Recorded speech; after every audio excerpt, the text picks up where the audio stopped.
আমি সেই মেয়েটি, সেই মেয়ে যার জন্মের সময় কোনো শাঁখ বাজেনি, জন্ম থেকেই যে জ্যোতিষীর ছকে বন্দী, যার লগ্ন রাশি রাহু কেতুর দিশা খোঁজা হয়েছে না, তার নিজের জন্য নয়, তার পিতার জন্য, তার ভাইয়ের জন্য, তার স্বামীর জন্য, তার পুত্রের জন্য।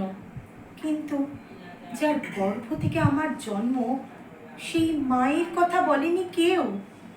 আমি সেই মেয়েটি, সেই মেয়েটি যে জন্ম থেকেই বিবাহের জন্য বলি প্রদত্ত, যার বাইরের চেহারা, চোখ নাক মুখ ত্বক চুল রং নিয়েই দর কষাকষি, কালো না ফর্সা, খাদা না টেকালো, লম্বা না বেঁটে, কুতকুতে না টানা টানা, যার মাথার বাইরেটা নিয়েই সকলের ভাবনা, মাথার ভিতরটা নিয়ে কারো কোনো মাথা ব্যথা নেই।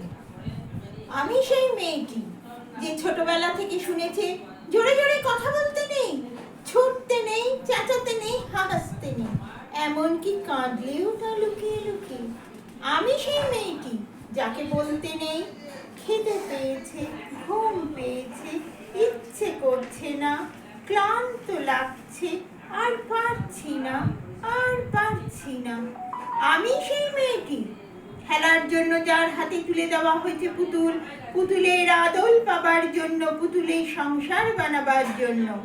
আমি সেই মেয়েটি যে গত কোনো শতাব্দীতে 5 বছর বয়সে মালা দিয়েছে গঙ্গা যাত্রীর গলায়, কুলীন ব্রাহ্মণে 365তম স্ত্রীর অন্যতমা হয়ে স্বামীর গর্বে হয়েছি গর্বিনী।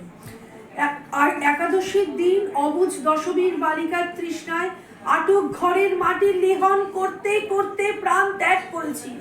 সন্তানের পর সন্তান জন্ম দিতে দিতে যন্ত্রণায় মুখ থুবড়ে পড়েছি সতীকাগারে, জ্বলে পুড়ে মরেছি সতীদাহে। আমি বুঝতে পারিনি যে চাকরির জায়গায় নিজের কাজের কুশলতা দেখাতে নেই। আমি বুঝতে পারিনি যে আমার প্রেমিককে তার প্রেমপত্রের বানান ভুলগুলি ধরিয়ে দেওয়াটাই আমার ভুল হয়েছিল। আমি বুঝতে পারিনি আমি যদি কবি হতে চাই, আমার বন্ধুরা বলবে ওরা কবিতা হয়নি, ওরা পদ্য হয়েছে। আমি বুঝতে পারিনি যে 20 শতাব্দীর শেষ সীমানায় এসে দাঁড়িয়েও এই পুরুষ শাসিত সমাজ বুদ্ধিমতীদের জন্য অপ্রস্তুত।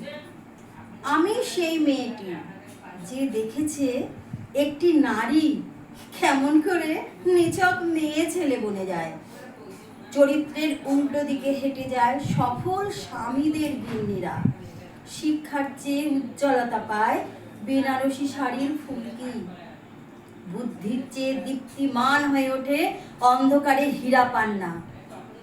আমি সেই মেয়েটি জানেন, আমি সেই মেয়েটি যে জীবনের কয়েকটি বছর ভুলের পরে ভুল, পুনরূপী ভুল করে চলেছি। অন্ধকারের দিনে ফিরতে পারি না বলেই কি আমি অপমানের জ্বলন্ত কয়লার উপর দিকে হেঁটে যেতে চাই দুঃখের দিকে। আমি প্রণাম জানাই সেই প্রথম আগুনকে, যার নাম বর্ণ পরিচয়, সেই অগ্নিশুদ্ধ পরম্পরাকে, সেই সব পুরুষ রমণীকে যারা 19 শতাব্দীর অন্ধকারের হাতলে জ্ঞানের আলো জ্বালিয়ে এক জন্মে আমাকে জন্ম জন্মান্তরের দরজা খুলে দিয়েছে। আমি আজ প্রেমের জন্য ফেলে যাচ্ছি আরাম, শোকার্জিত সাকান্যের জন্য ফেলে যাচ্ছি কৃতদাসের সর্বচর্য, জেগে থাকার জন্য ফেলে যাচ্ছি ভাত ঘুম, যন্ত্রণার জন্য ফেলে যাচ্ছি সুখ, জ্ঞানের জন্য ফেলে যাচ্ছি অন্ধতা, আনন্দের জন্য ফেলে যাচ্ছি সাফল্য, অমৃতের জন্য ঐশ্বর্য। আমার হাতে জ্বলছে দিশারীদের শিক্ষার মহান আগুন। আমি সেই মেয়েটি, আপনারা নিজের দর্পণে দেখে আমাকে চিনুন।